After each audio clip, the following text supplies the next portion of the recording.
Okay, welcome to another episode of the Medical Practice Marketing Podcast. My name is Matt Coffey. You're in for a treat today. I'm going to go through a lot of really cool visual stuff related to the profit engines that we build for practitioners. We're going to go through some dashboards. I'm going to show you some under the hood stuff.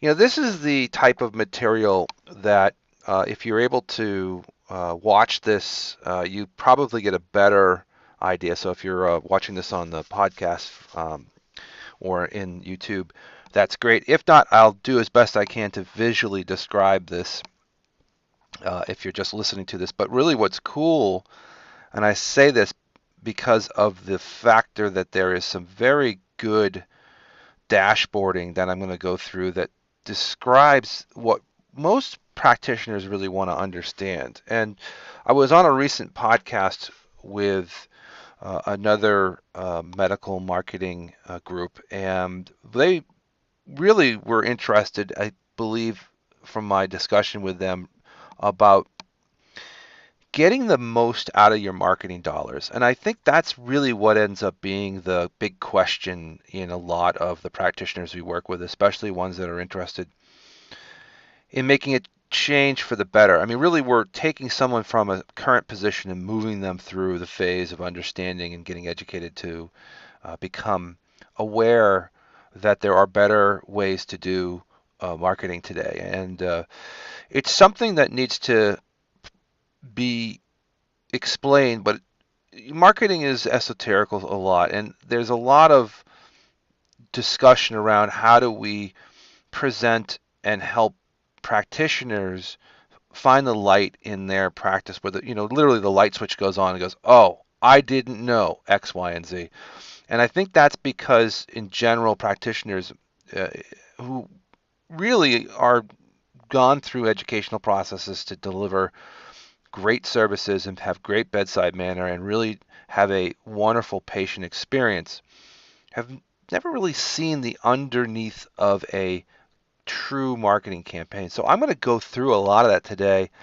It will be a really cool podcast for you to review if you want to see this again visually, but I'm going to talk about this, and we're going to start with our engine. So really our engine is based off of three quadrants: the offer, the landing page, and the conversion. If you have those three things in order, things become much easier for your practice. It's just that simple. Offer, landing page, conversion. We basically start with those 3 points to get started. Now, the offer can be something as simple as a percentage off. The offer can be a free MRI review. The offer can be a ability to give a dollar amount off. The offer could even be just a straight out come see us and we have a great service. But I want to make sure that if we go through this, you can see that really what I look at is having an offer. We do a lot of first-time visits, especially for practitioners who are in the wellness, med spa, aesthetics, uh, fertility. A lot of the questions is just trying to get the trigger started. A lot of patients start their journey just by trying to figure out, hey, what can I do to solve my XYZ problem? And they just need a little kick over the fence to get them started to get engaged. Now, that might not actually make that appointment at that point, but you've got them interested. So a short, clear, desirable offer for the customer. So think about your practice and what your offer is. Now, between the offer and the landing page, we have three different categories of real activity. They relate to the vehicles that drive most of the traffic today on the digital space, which is paid ads, content, and email. We mainly concentrate really in the paid ad category because there's instant gratification. The reason why is that you've got the carriers like Facebook and Google and Bing and Instagram and all of these platforms that literally are on people's phone. Their phone is the television set of today. They are on there, and in the front of their phone are the television channels, and those channels are Facebook, Instagram, Google, and the other ancillary channels as well. But really, if you looked at someone's front of their phone, that's their television set and their channel selection. And I think this is where you need to think in the paid ad category. As we get down to looking at paid ads, we can see that we look at the types of ads in Facebook, which might be lead ads, which drive people right to a form. We have the actual sign up forms, which would go to selected services in this case, if you can see. We also have things that might be just straight out text ads that go right to a phone call. So we can literally take someone from Google and bring them into the traffic coordinate of basically allowing direct phone traffic from a cell phone. So there's no even landing page in some cases where the landing page is basically the office. So a lot of people don't realize that if you do paid ads, you can actually get people to come into your office without even having a landing page. And that's really interesting. And we start off a lot of practitioners just by running some simple phone traffic to their site. That helps a lot of coordination. Content. So basically content is anything that you produce from your blog, if you have a webinar or a podcast or any actual organic content that you might be posting in Facebook, Instagram, anything that's basically related to the topics that you support your customer or your patient with. And then of course emails. So we've had a lot of success with basically the email strategy, either an existing list that's already been tabulated over the years the practice has been in, or by building the list with the practitioner, which is interesting because there's lots of ways to build email lists, especially when you start to provide offers. You're going to start to collect emails on the front end. So if we look at an offer and we have a 15% off your first visit, that can go back and be a paid ad strategy to the practitioner, because really what's happening is that they're coming back through a paid ad, going to the offer, and then collecting email for that simple 15% off any service. And that could be a pop-up that comes into fold when someone gets to the website or tries to roll off the website and is given an opportunity to, again, claim an offer. Very simple stuff, just needs to be implemented.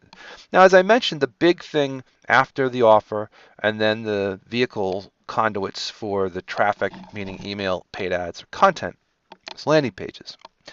Now, to us, landing pages are really where the action starts to happen. If you build beautiful landing pages with clear calls to action, simple,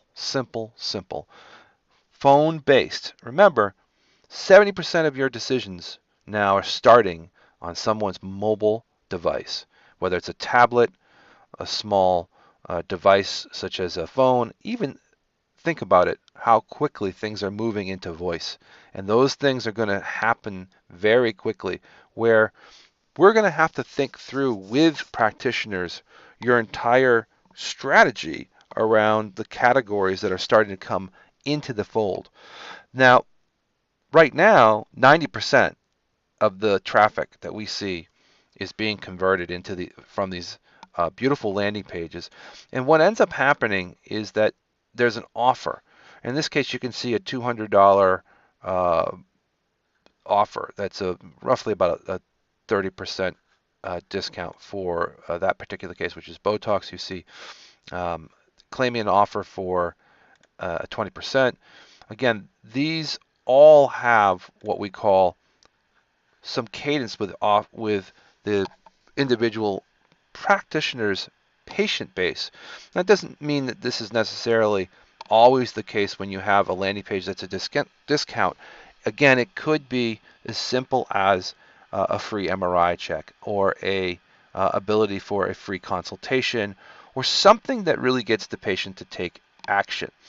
Now, the reason why we try and get the offers straightened out first is because if you build landing pages without really thinking through the offer process, you end up having challenges with really building out campaigns from a retargeting standpoint.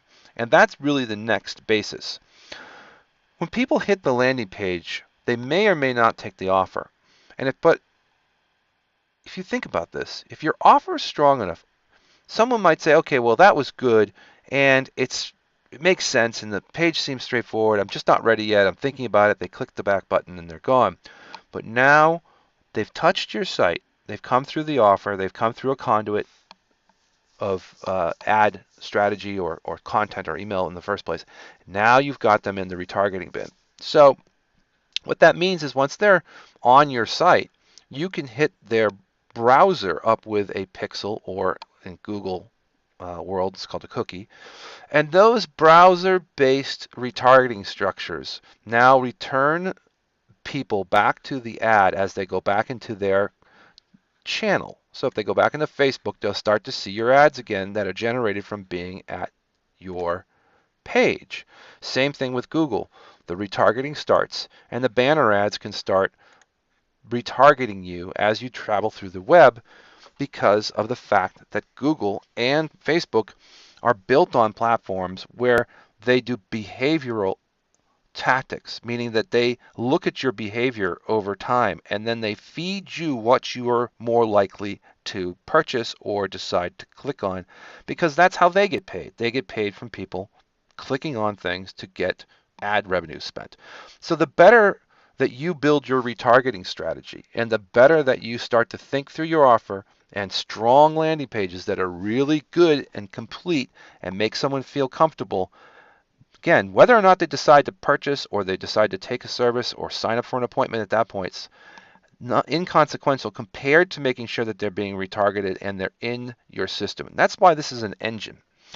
So once the engine is started and they've gone past the retargeting, and let's say they've come around again to come back to your landing page through retargeting or through another email marketing blast, now they claim the offer. So now once we've hit the claim, we can see that there are patients that request a time, and in some respects, whether they've come in and they've sent a form in for that claim or they've made a phone call based off of the claim on how they're directed through the website, we're even getting them to claim right online. So we can get them through a process of either integrating with an automatic programming interface into your existing scheduling tool, or schedule them right on Google Calendar, and then you can go back and confirm them. So what's interesting is that we have a preponderance of practitioners now asking us to set up automated programming so that someone can see an offer, go to a landing page, be retargeted, claim the offer, and then go right on to a calendar. And I'll show you that shortly, how that's happening and having an impact. Remember, your patient, once they've gotten down the funnel, the sales funnel is really at the end. All they want to do is solve their problem. They don't necessarily need to be explained in 70 different ways how good you are. They're trying to make a decision based off of simplicity, trust, and sort of what you would consider today in the internet world stupid proofed. And I mean this by, if you can't figure out how to get someone who's driving down the highway with their thumb able to make an appointment, you're missing the boat, because a lot of people are just trying to solve their problem at that moment of time. And if you can make it easy for them, you win. Again, make it stupid proof.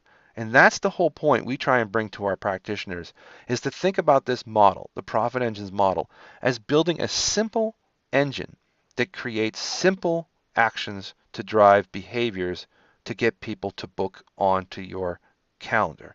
And if you can make it easy for them to move through this process, build their trust, repeat the activities that would make them feel that you're a worthy contender for whatever service they need or whatever solution they need, things happen quickly. And the reason why it's been working is that once we get to conversion, once we get to having this conversion happen, we start to then generate a backflow.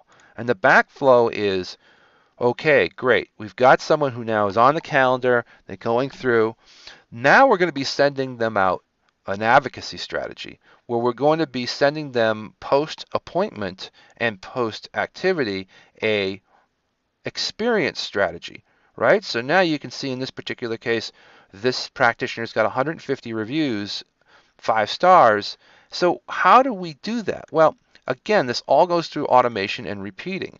So the advocacy is done post appointment through a simple automated tool that brings people through who've already been in the system. So we've got their email, we've got their strategy for their potential solution already built into the offer strategy. So they're coming through, claiming an offer, getting to a landing page, converting into an appointment, and then there's a cadence after that that sends out an email or a text message for them to then go back and review and go into Yelp or Google or Facebook or Healthgrades or whatever your review platform that you need in order to build up your trust factor built into the system. So that's really the kind of key or the special sauce to becoming on the web the decision maker du jour. So a lot of people are going to look at your reviews and make a decision based off of that. And especially in Facebook, if you're connected to a lot of local community, if you've got a lot of good reviews, there's bound to be someone in there, potentially, if you're in a somewhat of a regional community that's connected to someone that you connect to that's connected. So there is a skin or a surface here of making sure that you complete the whole process. Now, what's important to most practitioners at the end, as I mentioned from the very beginning of this individual podcast, was the reporting on what really am I getting for my marketing dollars. And that patient journey to value, right? So we've created all these steps in between. Now, what is the cost per lead and what's my return on investment, right? So this is where it gets interesting. So what we do is think about the process and we actually show you. So I'm going to give you some more dialogue on this so you can see in this particular case. So we're going to look at a practitioner's scoreboard. So in this case, we're looking at the traffic that's been driven, and we can see really that they're starting to drive a consistency of behavior. We're starting to see consistency over time, and we see conversion rates, and we see all of the things that a normal marketing company can deliver from analytics, but we're seeing it in a real time, real screen that can be basically sent to a phone, which is important. So you'll know whether or not goal completions are done. And when I talk about goal completions, what I mean is that are we hitting the numbers? So in this case, you can see really what someone wants to know is what are my total online appointments for the last 30 days? In this case, there's 158 driven total online appointments. And we can see total first-time calls here, 217 total calls, 122 were first-time callers. And now you can see the real story, which is the if you're watching this next to this box here is, in this particular case, we're getting down to individual campaigns and who booked online and who claimed. So you can see in this particular case where we have Botox campaigns, 44 people claimed the offer, but 19 of those people claimed bookings right onto a calendar. So we went from ad, offer, landing page, conversion to booking without anybody picking up the phone or converting. Now, of course, they have to call back and confirm the appointment, but the real deal is that this represents pure, unadulterated cash flow into a practice without any touch, right? So it's gone from I spent X dollars on ads, I got X dollars out. And now you can see the cost per conversion down here, which is you've got a cost per conversion at $113 per lead in Botox. And that really shows what you're spending. Now, you know the return on typically these Botox environments could be thousands, if not tens of thousands of dollars. So you're really getting an ROI here. And so that's why we're trying to make sure you can see real stuff, right? So now you can see more of this activity, which is goal completions. Again, the appointments that are being driven. And even if you want to, we can get into more details with specific spent money in each campaign, what the conversions were, what the last over the last 30 days, and really digging into what the cost per lead comes down. Because at the end of the day, if you're spending money, you want to know what you're getting for it. So all of these types of dashboards show us some of the impact on each individual campaign. Now you can get as deep as you want in the reporting, but most of the practitioners really want to see the basics, which are how many online appointments did I get? How many first-time calls did I get? How per campaign, how many claims or bookings did I get per campaign?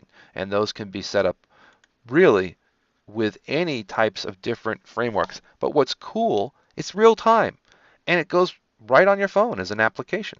So if we look at this from a phone and we were on, let's just say looking at goal completions, we would see really what's happening on a day-to-day basis.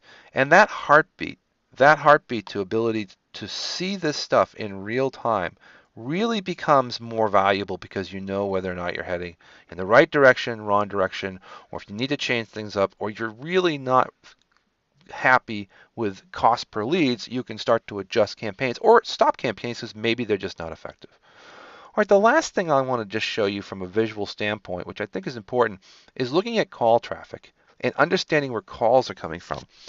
And this is a call log from a practitioner where we see the activities that are coming in per phone call. You can see each individual location has a call factor. And what's really interesting, which is that people say, am I getting calls directly from my social media ads? And we can see just in the recent day, here's a Facebook based phone call that came from one of the tracking ads. So we know that, I mean, this is the first one I just pulled up, that Facebook is driving phone calls. Not just leads back to landing pages, but with direct access. So people are going in, spending time on their channels. And I mentioned this before, the phone, TV, the channels within the phone, and going direct from ads, making phone calls directly from ads. And a lot of people question whether or not social media has an impact on their practice or not. And I will tell you, it's starting to look like that the bigger impact is coming from consistency, retargeting, and being able to make sure that your phone number and your information is in front of clients who have touched your site. And they may not make a decision today, next week, next month, but that fourth hit or fifth or 10th hit, and they finally go, oh, I've seen this before. Oh, there's a phone number, right? So think about making sure when your ads are there, try not to make this a game of whether or not a particular channel works or not, but being consistent in all channels so that your branding is strong. Now, this is a pretty detailed, long podcast, and I don't usually get into this that deeply because I think might lose people along the way, but I hope you stay to the end. If you're interested in building your own profit engine for your practice, taking advantage of building simple, line-based architecture like you see in this particular diagram, if you're watching this, we will build this for you based off of your services, your products, and your particular specialty. Each one that we build is customized for the practitioner based on their requirements, and these work. And the key, and this is the last thing I'll leave you with, is tuning the engine. So each week, we actually go in and look at our profit engines, and this is a spreadsheet just showing you, and we look at each category, what the spends are, and each week we're actually adjusting the spend category strategy. And you can see in this particular spreadsheet, we've got a whole bunch of different line items, a whole different bunch of campaigns, different categories, and we try and improve on the cost per lead each week on each category in each campaign for each doctor. Very rare we see this out in the market. So that profit engine and profit engine tuning combined are what drives a better return on investment. Hope this helps. We'll see you in the next episode.